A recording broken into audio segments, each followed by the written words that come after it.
Hoje no Tarek Notícias, Itália faz confinamento a partir de hoje, mas espera melhora no final da primavera. Ministério Público Federal pede que o Ministério da Saúde convoque profissionais temporários dispensados de hospitais federais. França e Espanha assinam convênio de dupla nacionalidade. Tribunal de Justiça de São Paulo confirma a extinção de ação contra Geraldo Alckmin por suposto desvio de verba do Fundeb. Diretor de hospital com mortes de Covid-19 por falta de oxigênio é preso na Jordânia. Tóquio 2020 confirma início do revezamento da tocha olímpica no dia 25 de março em Fukushima.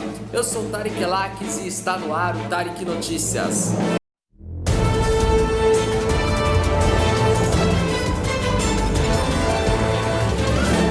Bom, gente, primeiramente, olá, muito boa noite para vocês. Eu tava com saudade já, gente, de fazer esse gesto aqui, então estou de volta aqui no meu jornal.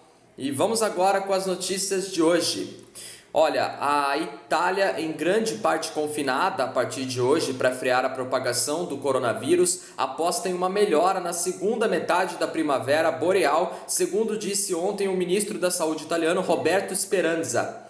A maior parte da Itália deverá permanecer confinada a partir de hoje, devido às novas restrições pelo aumento dos casos de coronavírus. As regiões mais populosas do norte da península, entre elas a Lombardia com Milão e Lácio com Roma, serão classificadas como áreas vermelhas a partir de hoje. Segundo a classificação por cores, a área vermelha é a mais contagiosa e envolve o fechamento de escolas e universidades, assim como de bares, cafeterias e restaurantes. As outras regiões foram declaradas área laranja de contágio intermediário, segundo o Ministério. Somente a ilha de Cerdenha é área branca, ou seja, sem contágios, depois de ter submetido toda a população a testes anti-Covid. Um conselho de ministros realizado na última sexta-feira decidiu que de 15 de março até o dia 6 de abril, as regiões onde o número semanal de contágios superar os 250 por 100 mil habitantes passarão a ser consideradas vermelhas. A Itália, com 102 mil mortes desde o início da pandemia, teve no último sábado, em 24 horas, 26 mil casos e 317 novas mortes pelo coronavírus. Aqui no Brasil, o Ministério Público Federal protocolou uma ação pedindo ao Ministério da Saúde que os 1.419 trabalhadores temporários demitidos sejam reconvocados com urgência até que a situação dos hospitais seja regularizada. Na semana passada, os hospitais federais do Rio de Janeiro estavam com 650 leitos impedidos, a maioria por falta de profissionais para manter o atendimento à população. Na ação, o Ministério Público cita que mostrou a demissão dos profissionais e o fechamento de leitos de UTI. O Ministério Público Federal pede ainda que a Justiça aplique uma multa caso os contratos não sejam renovados. A Superintendência Estadual do Ministério da Saúde do Rio de Janeiro afirmou que os 1.419 profissionais foram incluídos no último edital para a contratação de 4.117 profissionais e que mais de 3.400 trabalhadores já se apresentaram nas unidades. A superintendência afirmou ainda que ainda esta semana serão retomadas as análises das biópsias no Hospital Cardoso Fontes e a anatomia patológica do Hospital de Ipanema.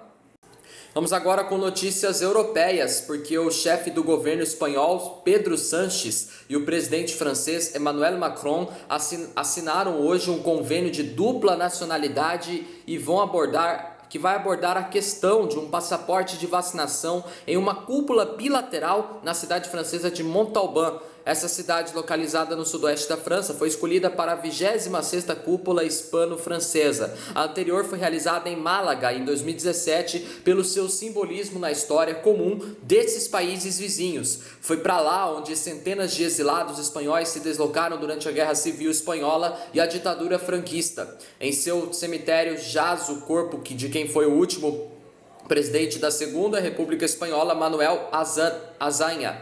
Os dois líderes concluirão seu encontro com uma visita ao cemitério para homenagear esta figura republicana que morreu no exílio em 1940, perseguido pela polícia franquista, e a Gestapo, um feito inédito para um chefe de Estado francês. Um dos pontos mais importantes do encontro será a assinatura de um convênio de dupla nacionalidade, algo excepcional segundo Madrid, a capital da Espanha, já que na Europa a Espanha tem este acordo apenas com Portugal, apesar de também tê-lo com nações latino-americanas. Esse pacto vai permitir que os aproximadamente 190 mil espanhóis que residem na França e os 150 mil franceses que vivem na Espanha possam optar por ter as duas nacionalidades sem renunciar à de origem. Na agenda da cúpula está também a crise do coronavírus, a reativação econômica e a questão de criação de um passaporte sanitário em nível europeu, um assunto que ainda está em debate. Madrid se mostra menos relutante que Paris sobre esta ideia que ganha espaço no mundo, com o objetivo de retomar os voos internacionais e o turismo, mas que continua contando com opositores. Os líderes abordaram também o combate à imigração clandestina e ao terrorismo, principalmente com a reforma do espaço Schengen, que as duas capitais apoiam.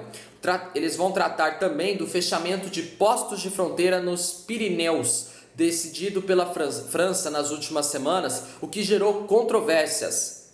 Foi justamente na fronteira com a Espanha que Emmanuel Macron defendeu em 5 de novembro reformar profundamente esse espaço comum de livre circulação de pessoas, que abrange grande parte do continente europeu para que, segundo ele, proteja melhor as nossas fronteiras comuns. Emmanuel Macron e Sánchez, que mantêm posições parecidas na política europeia, vão agora preparar também a cúpula da União Europeia de 25 e 26 de março. Bom, e aqui no Brasil, o Tribunal de Justiça de São Paulo confirmou hoje uma decisão tomada pela Justiça em 2019 que extinguiu uma ação de improbidade administrativa contra o ex-governador de São Paulo, Geraldo Alckmin, do PSDB. O Ministério Público acusou Geraldo Alckmin e o ex-secretário da Fazenda, Elcio Tokeshi, e a Fazenda Pública do Estado de São Paulo de usarem indevidamente 3 bilhões de reais do Fundo de Manutenção e Desenvolvimento da Educação Básica, o Fundeb, para pagar aposentados da educação estadual em 2018.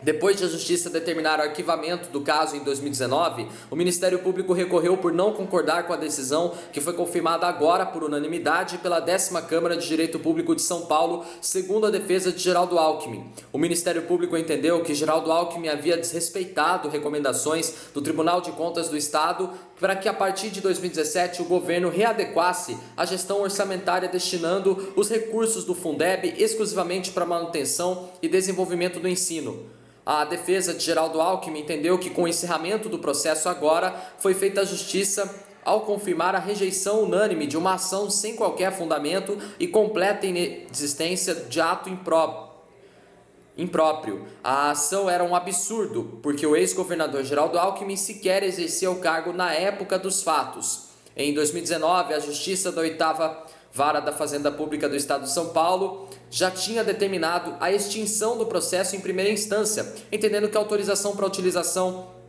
de recursos do Fundeb para o custeio de inativos e pensionistas. O magistrado entendeu que Geraldo Alckmin e Elcio Tokeshi, ex-secretário da Fazenda na gestão de Geraldo Alckmin e também acusado na ação, já não ocupavam cargos públicos na época em que parte dos recursos do Fundeb passou a ser utilizada para o pagamento de inativos e que ambos agiram de acordo com a lei. Vamos agora com notícias do Oriente Médio, porque o diretor de um hospital público de Saud, perto de Amman, na Jordânia, Abdel Razak Al-Kachman, foi preso depois da morte de 7 pacientes com coronavírus por falta de oxigênio medicinal, de acordo com a agência de notícias France Press. Além do diretor, outros 4 funcionários do hospital público também foram presos. Segundo a France Press, a justiça decidiu prendê-los por uma semana para continuar a investigação da falha no fornecimento do insumo e determinar as responsabilidades. A falta de oxigênio atingiu as enfermarias de terapia intensiva, maternidade e a ala para tratar coronavírus do hospital. As mortes causaram comoção e protestos na cidade. O próprio rei Abdallah II foi ao hospital e pediu a demissão do diretor Kachman. O caso também levou à demissão do ministro da Saúde da Jordânia no último sábado, Natir Obeidat. No comunicado da demissão, o primeiro-ministro Bishr al-Kashwaneh fez um pedido público de desculpas e disse que seu governo tem total responsabilidade pelas mortes. A pandemia de coronavírus tem piorado na Jordânia. O país já registra mais de 464 mil casos e mais de 5.200 mortes pelo coronavírus em uma população de 10 milhões de habitantes. Vamos agora falar de esporte, porque os organizadores da Olimpíada de Tóquio disseram hoje que o início do revezamento da tocha está confirmado para o dia 25 de março agora, em Fukushima, segundo o planejado. A cerimônia no centro de treinamento J-Village e o primeiro dia do revezamento não serão abertos ao público para evitar a disseminação do novo coronavírus, segundo disseram os organizadores em um comunicado. O comitê organizador disse estar comprometido em garantir a segurança do revezamento da tocha olímpica Tóquio 2020, tomando medidas para evitar a propagação de qualquer infecção entre os espectadores, portadores da tocha, funcionários e outros participantes do revezamento, bem como os residentes locais. A Olimpíada de Tóquio foi adiada no ano passado devido à pandemia de Covid-19 e agora está prevista para ocorrer entre os dias 23 de julho a 8 de agosto de 2021. Mas muitos japoneses defendem o cancelamento dos Jogos. O comitê organizador já disse diversas vezes que a Olimpíada vai ocorrer. O Japão tem atualmente mais de 447 mil casos confirmados de coronavírus e 8.600 mortos, segundo dados da Universidade Johns Hopkins. O revezamento vai começar pela cidade, que há 10 anos sofreu com um terremoto seguido de tsunami, que atingiu uma usina nuclear e deixou 20 mil mortos. Atualmente, o país ainda tem mais de 30 mil refugiados nucleares por causa da tragédia. O comitê organizador afirmou que, apesar da cerimônia e o primeiro trecho do revezamento da tocha não serem abertos ao público, eles serão exibidos ao vivo. Quase 3 mil pessoas deveriam comparecer ao evento, que foi simplificado. Quando o público for autorizado a acompanhar o revezamento, o comitê definiu regras rígidas aos presentes. Aplausos e concentrações serão proibidos e o uso de máscara vai ser obrigatório. O Tarek Notícias de hoje termina por aqui.